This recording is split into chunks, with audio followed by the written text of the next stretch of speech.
Et notre invité politique ce matin, c'est François-Xavier Bellamy. Bonjour. Bonjour. Merci beaucoup d'être avec nous, député européen, tête de liste des Républicains pour les élections européennes. On va évidemment commencer par la loi immigration. François-Xavier Bellamy, on parlera de la crise agricole dans quelques instants.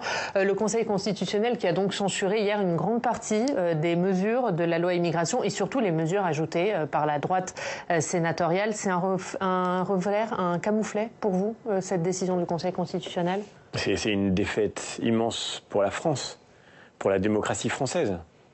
Et cette décision, en réalité, est révoltante. C'est un coup d'État institutionnel qui viole, je le dis ici, la lettre et l'esprit de notre Constitution. Il ne s'agit pas ici d'expliquer qu'il y aurait d'un côté la politique et de l'autre le droit. Il y a un Conseil constitutionnel qui s'assied sur la Constitution française. Parce que, pour que tout le monde nous comprenne bien, ce que le Conseil constitutionnel explique aujourd'hui, c'est que les articles que nous avons effectivement fait adopter, parce que les parlementaires républicains, ici au Sénat, à l'Assemblée nationale, les ont ajoutés à ce texte sur l'immigration. Ce texte qui était au départ un texte de régularisation massive, nous en avons fait l'occasion, par les propositions que nous formulions, de mieux maîtriser les flux migratoires en travaillant sur la restriction de l'accès au regroupement familial, sur le durcissement des conditions d'accès à la nationalité française, sur la question de la déchéance de nationalité pour des personnes qui, ayant acquis la nationalité française, se rendaient coupables de crimes contre les policiers ou les gendarmes.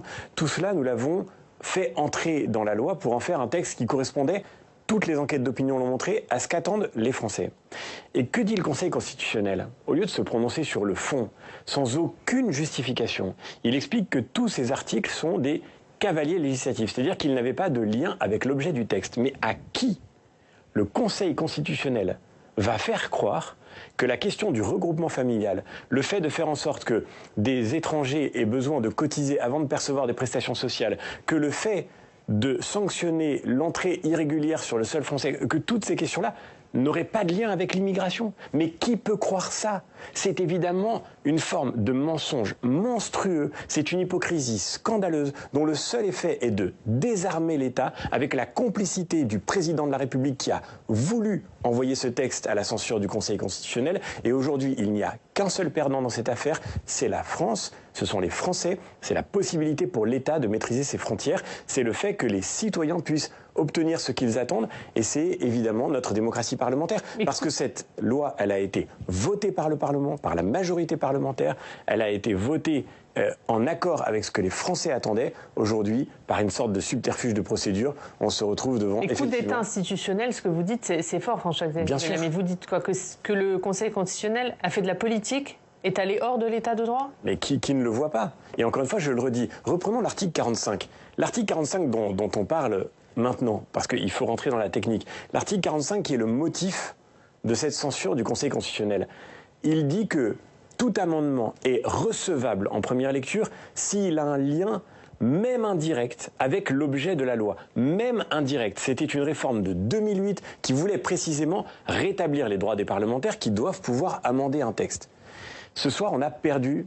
Hier soir, pardon, on a perdu le Parlement français. On l'a perdu. Pourquoi? Parce qu'on avait déjà des 49.3 à répétition, on avait déjà un gouvernement qui légiférait par ordonnance sans jamais soumettre ses textes au contrôle du Parlement, comme pourtant la Constitution l'y oblige. Et maintenant, on a le Conseil constitutionnel qui vient de supprimer virtuellement le droit d'amendement.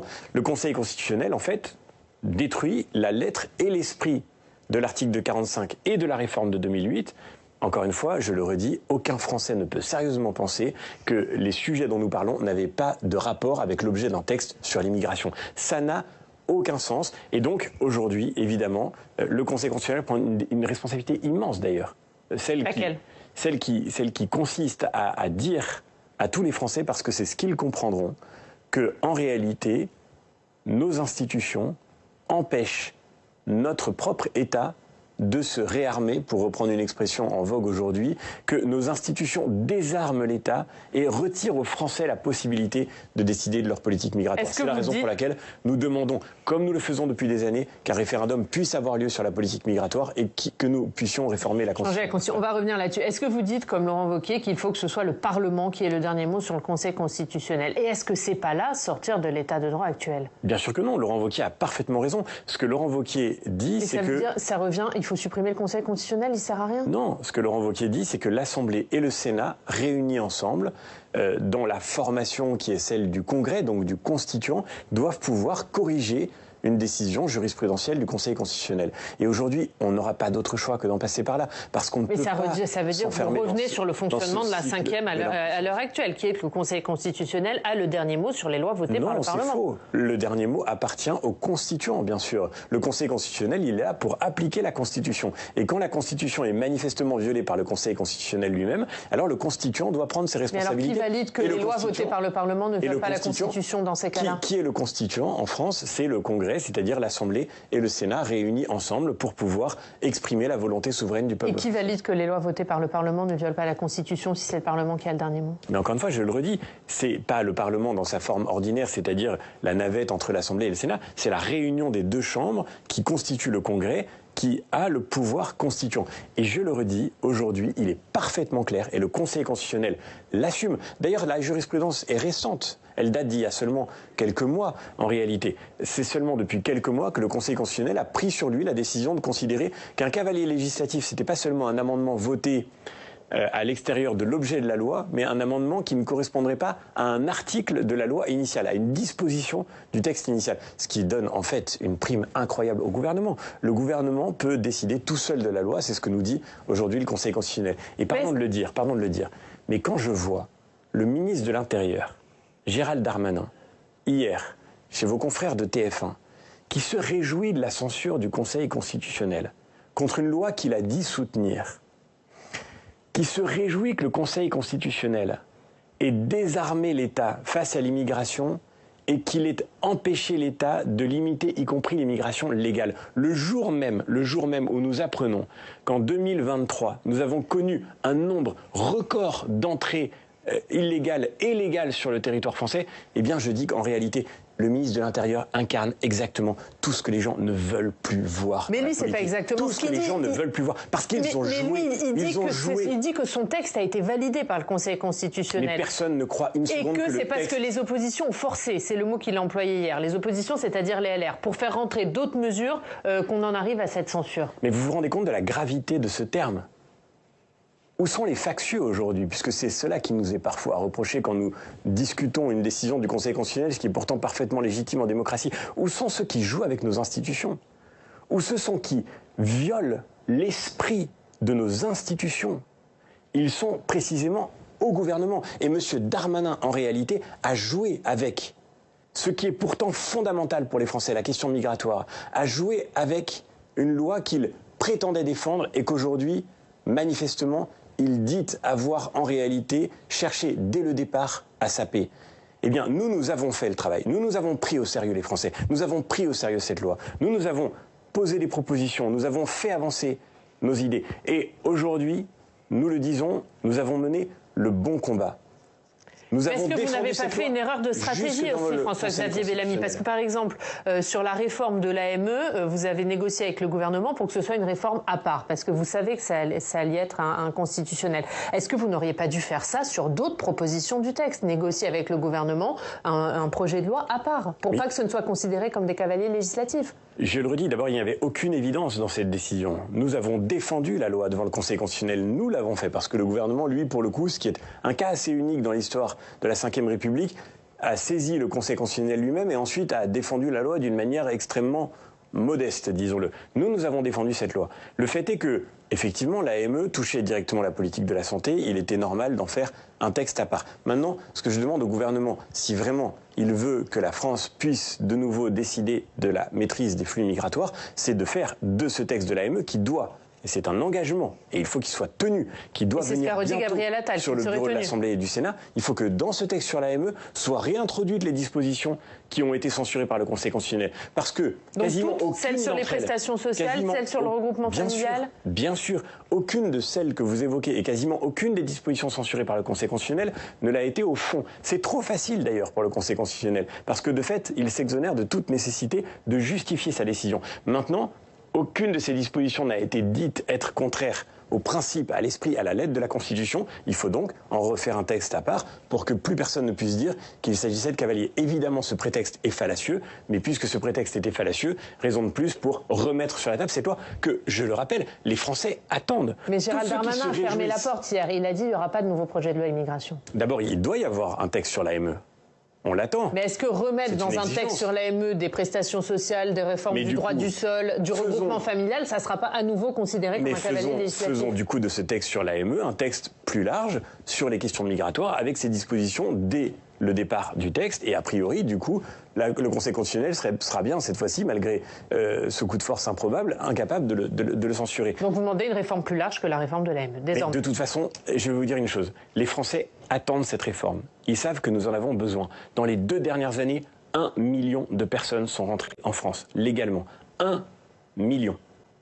Ce qui veut dire que nous sommes arrivés à des niveaux d'immigration absolument records. Évidemment qu'il faut réagir. Cette loi que nous avions construite, non pas forcée, construite cette loi, elle était approuvée, toutes les enquêtes l'ont montré, par 70% des Français. Et ceux qui se réjouissent, comme le ministre de l'Intérieur, ceux qui disent qu'ils sont satisfaits de la décision du Conseil constitutionnel, sont en train de dire en fait qu'ils sont satisfaits que le peuple français ne puisse pas s'exprimer sur le sujet, que le peuple français n'ait pas ce qu'il souhaitait pour pouvoir faire en sorte de décider de nouveau de son destin sur ce sujet absolument crucial. Donc, encore une fois, je le redis, la situation est révoltante. Moi, je suis vraiment écœuré de l'hypocrisie, du spectacle indécent auquel nous assistons depuis quelques heures, révolté.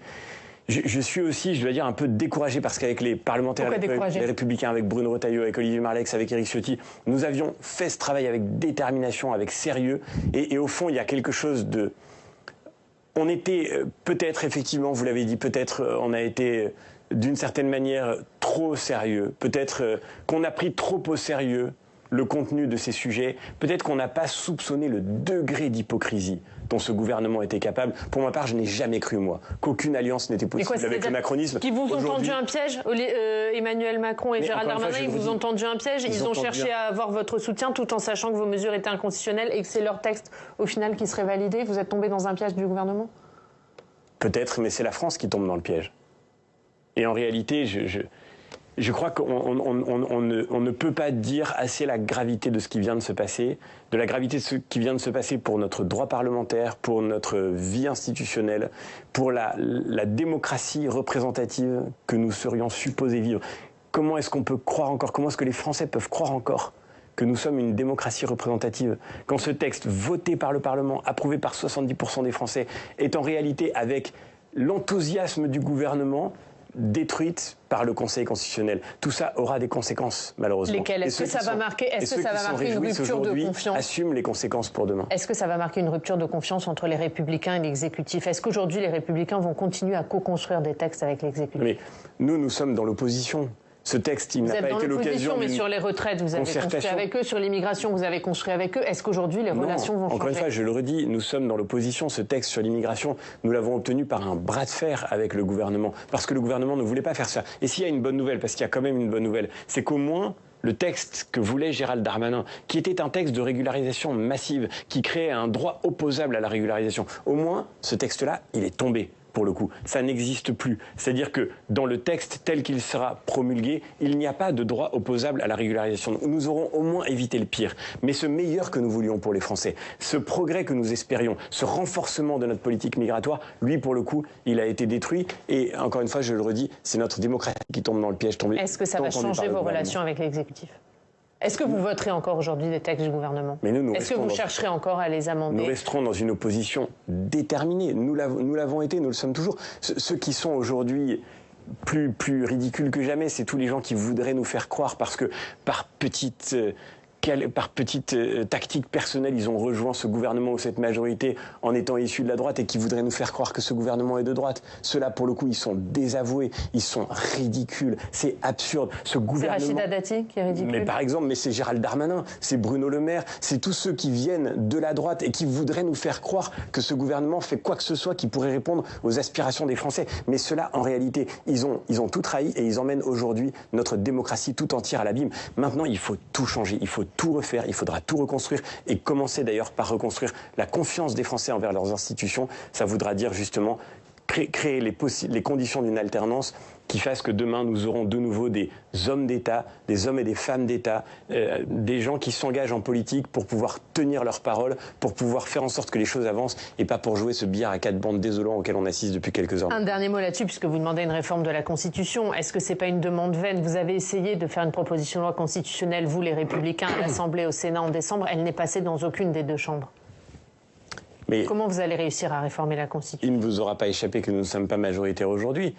Et que vous n'avez aucune majorité qui soutient cette réforme de la Constitution, y compris vos alliés centristes ici au Sénat. Notre but, notre travail, c'est, et tout le monde le voit très bien, ce travail est nécessaire, de préparer une alternance, d'incarner une alternative. Et la proposition de loi constitutionnelle que nous avons mise sur la table, aujourd'hui chacun peut s'en saisir, mais je vois bien que le gouvernement ne le fera pas. Mais personne s'en est saisi, c'est bien ça votre problème. Et pourquoi ? Parce que dans cette proposition de loi constitutionnelle, nous avons un but très simple, qui est d'élargir le champ du référendum pour qu'il puisse être ouvert aux questions migratoires et que les Français puissent se prononcer sur la politique migratoire par référendum. Aujourd'hui, ça n'est pas possible. Et pourtant, tout le monde le voit. Il n'y a plus la primauté du droit national sur le droit européen en matière d'immigration ? Ce que nous disons, c'est que lorsque la jurisprudence des cours européennes va manifestement contre la possibilité de décider de notre propre politique migratoire, alors le constituant, c'est-à-dire ici en dernier ressort le peuple français, doit pouvoir prendre la décision. Parce que la Constitution est supérieure, y compris au traité européen. Et ça, pour le coup, c'est évidemment déjà le cas. Ça ne change rien à ce que nous avons validé par nos engagements internationaux. Mais encore une fois, je le redis, notre but, c'est de redonner la parole au peuple français.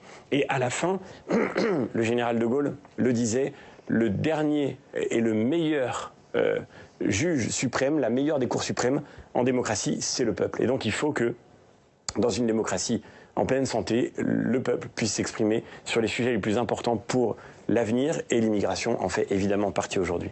L'autre actualité, c'est cette crise agricole et ces blocages qui se durcissent et qui se multiplient. Hier, Gérald Darmanin a dit aux 20h qu'il n'interviendrait pas, qu'il n'enverrait pas les forces de l'ordre contre les agriculteurs. Il a raison. Mais d'abord, ce dont les agriculteurs ont besoin, c'est de réponses aux problèmes qu'ils sont en train de crier. Merci infiniment. Les problèmes qui les touchent aujourd'hui... On va venir sur le fond, mais sur la manière. On a vu hier des préfectures qui ont été attaquées, notamment à Bordeaux, notamment à Agen. Gérald Darmanin dit ils ne s'en prennent pas aux policiers, ils ne s'en prennent pas aux gendarmes, ils ne s'en prennent pas au bien public, on n'enverra pas les forces de l'ordre. Est-ce que vous approuvez cette stratégie ? Moi, je le redis, aujourd'hui, ce dont les agriculteurs ont besoin, ça n'est pas d'abord d'une réponse du ministre de l'Intérieur, mais d'abord d'une réponse du ministre de l'Agriculture et du Premier ministre et du Président de la République qui fasse qu'enfin, ils puissent obtenir des réponses aux problèmes qu'ils sont en train de crier. Vous savez, les agriculteurs... Vous défendez l'autorité de l'État chez les LR et vous, François-Xavier Bellamy, vous dites qu'il faut faire respecter l'autorité de l'État. Est-ce que là, l'autorité de l'État est respectée quand il y a des préfectures qui sont attaquées ? Vous savez, les agriculteurs français, s'ils ont des tracteurs, c'est pas pour bloquer les autoroutes. Et s'ils font du fumier, c'est pas pour le mettre devant des préfectures. Leur but à eux, c'est de cultiver la terre. Et ils travaillent déjà suffisamment pour ça. Et s'ils en arrivent là, c'est parce que personne... dans ce gouvernement, personne dans cette majorité n'a voulu les écouter. Pour nous, les Républicains, ça fait des années que nous tirons la sonnette d'alarme, des années. Cette crise du monde agricole, cette colère qui s'exprime, je dois dire avec tristesse évidemment, mais elle ne me surprend pas. Déjà en 2020, j'ai retrouvé une intervention au Parlement européen, en 2020, je disais la folie de cette stratégie de décroissance agricole dans laquelle était en train de s'engager l'Europe et dans laquelle la France a voulu s'engager la première, parce que le gouvernement français voulait toujours faire mieux que les autres, toujours aller plus vite que les autres, toujours plus de contraintes, plus de complexité, plus de contrôle. Et c'est exactement cela que les agriculteurs nous crient aujourd'hui. La vérité, c'est qu'en 2019... ça n'est pas nouveau. En 2019, la France est devenue, on ne le répétera jamais assez, la France est devenue déficitaire commercialement sur sa balance agricole si l'on retire les vins et les spiritueux. Ça veut dire qu'en réalité, depuis 2019, nous sommes devenus dépendants pour notre alimentation de ce que produisent d'autres pays que nous leur importons. Ça, c'est le symptôme d'une crise absolument inédite pour la France, parce que la France a des territoires exceptionnels, des terroirs magnifiques, des agriculteurs incroyables, et que nous soyons devenus incapables de nous suffire à nous-mêmes pour notre propre alimentation, de garder notre sécurité alimentaire, c'est le signe de ce malaise profond dans lequel le monde agricole se débat depuis trop longtemps. Et qu'il ait fallu en arriver là pour qu'on les entende enfin, c'est, je crois, un immense échec collectif. Pour nous, en tous les cas, depuis 4 ans, nous avons tirer le signal d'alarme. Nous nous sommes battus avec ma collègue Anne Sander en commission de l'agriculture au Parlement européen contre cet agenda de contraintes, de complexité, de contrôle qui fait des agriculteurs des suspects. Et nous parmi ce qui pose problème, il y a le pacte vert, il y a le fameux pacte vert qui est porté par Ursula von der Leyen, le pacte vert qui est défendu par Ursula von der Leyen, qui fait partie de votre famille politique. Est-ce qu'il faut revenir là-dessus ? Ursula von der Leyen, elle a été nommée par Emmanuel Macron. En tous les cas, c'est Emmanuel Macron qui a empêché notre candidat Manfred Weber de devenir président de la Commission européenne. Et Manfred Weber, c'est celui qui, président de mon groupe politique, depuis 2 ans, a décidé de la nécessité de mettre fin à cette folie normative, qui a décidé que notre groupe, le PPE, allait s'opposer de manière déterminée à cet agenda. Et si cet agenda a pu se mettre en place... Donc on revient sur le pacte vert ? Si la stratégie dite de la ferme à la fourchette, qui prévoyait une baisse de la production agricole en Europe autour de 15%, si cette stratégie a pu se mettre en place, c'est parce qu'elle a trouvé une majorité au Parlement européen. Cette majorité, elle va de l'extrême gauche, en passant par les socialistes et les Verts, jusqu'à nos collègues macronistes, qui ont soutenu avec détermination l'agenda le plus radical en termes de contraintes environnementales. Je pense par exemple à notre collègue Pascal Canfin, président de la Commission de l'Environnement, député macroniste, issu des rangs des Verts, qui a porté cette stratégie, qui a porté par exemple un texte qui s'appelle « Restauration de la nature », qui est devenu emblématique. Ce texte, « Restauration de la nature », crée un chapitre entier de nouvelles règles et de nouvelles normes, et notamment dans les dispositions initiales de ce texte, il y avait l'idée qu'il fallait geler 10% de la surface agricole utile en Europe. C'était une folie. Nous nous sommes battus contre cette folie. Avec tout notre groupe, le PPE, nous avons voté contre ce texte, nous avons réussi à faire tomber de peu ce gel de 10%, heureusement, mais malheureusement le reste du texte est passé, il est passé à 12 voix près. Et aujourd'hui, nous sommes devant le vote qui doit avoir lieu du texte final qui aura lieu dans 1 mois. J'ai une question toute simple à poser au Premier ministre qui doit s'exprimer aujourd'hui. Si vraiment le président de la République prend au sérieux ce qu'il dit, si vraiment il veut sortir de la France des tracas, si vraiment il veut sortir de la suradministration, de la surbureaucratisation, de la folie qui organise cette décroissance agricole au profit de modèles agricoles qui détruisent bien plus l'environnement dans les pays tiers et que nous importons de plus en plus pour combler ce que nous ne produisons plus nous-mêmes. Si vraiment on veut sortir de cette spirale, alors que vont faire les députés macronistes sur le texte Restauration de la nature au Parlement européen dans 1 mois ? La question est simple, elle est sur la table et je crois qu'elle attend maintenant une réponse. Donc ce sera un test. L'agriculture, ce sera, avec l'immigration, des thèmes centraux de la campagne des Européennes pour vous, en tout cas de la vôtre ? Au-delà de l'agriculture, je crois que ce qu'on est en train de vivre, c'est la question centrale pour la France. Est-ce que nous voulons encore produire ce qui nous est nécessaire ? Nous le disons depuis le début de ce mandat au Parlement européen. En fait, c'est tous ceux qui produisent dans ce pays qui sont suspects. Et les agriculteurs, j'étais dans l'Oise avant-hier, rencontrer des agriculteurs. Hier, je recevais des éleveurs laitiers à Bruxelles qui nous racontent tous la même chose. Aujourd'hui, vous êtes un agriculteur, vous travaillez chez vous, sur vos terres. Vous avez un satellite qui passe au-dessus de votre tête, qui tous les 3 jours prend en photo ce que vous êtes en train de faire. Et s'il y a un tas qui est posé au mauvais endroit, vous avez immédiatement un contrôle qui se déclenche. Est-ce que on peut accepter que ceux qui produisent en France soient suspects, considérés comme présumés coupables? C'est les agriculteurs, mais c'est aussi les pêcheurs, auxquels Bruxelles a imposé de travailler sous l'œil des caméras qui filment leur activité. C'est, au fond, nos industriels qui sont soumis à des textes, des normes, des règles de plus en plus compliquées. La désindustrialisation du pays, Bruno Retailleau le disait très bien au Sénat, on a su, on a vécu, on a touché du doigt ce que ça voulait dire. Est-ce qu'on va vivre, d'une certaine façon, la fin de tout le tissu productif français? Est-ce qu'on va devenir définitivement un pays de consommateurs qui produit plus rien et qui finance sa consommation avec de la dette publique? C'est ça qui est en train de nous arriver. Éric Ciotti vous a officialisé il y a seulement quelques jours comme tête de liste des Républicains. Est-ce que votre parti ne vous a pas lancé trop tard dans cette campagne? Comment vous faire entendre entre Gabriel Attal et Jordan Bardella? D'abord, la campagne elle ne fait que commencer. Les élections européennes sont en juin prochain. Ces élections, elles seront déterminantes pour l'avenir du continent.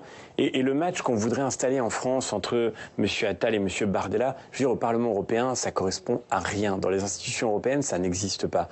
Au Parlement européen, ce qui existe vraiment, c'est ce qui structure la quasi-totalité des démocraties européennes, le grand clivage fondamental entre la droite et la gauche. Mais est-ce que les Français vont voter sur cet enjeu, les européennes? Ou est-ce qu'ils vont faire une élection de mi-mandat? J'espère que nous allons réussir à mettre les enjeux de fond sur la table, parce que le défi décisif pour nous, c'est que la voix des Français puisse peser au Parlement européen. Aujourd'hui, la Macronie, à Bruxelles, a décidé de devenir la force supplétive de la gauche dans son projet de décroissance.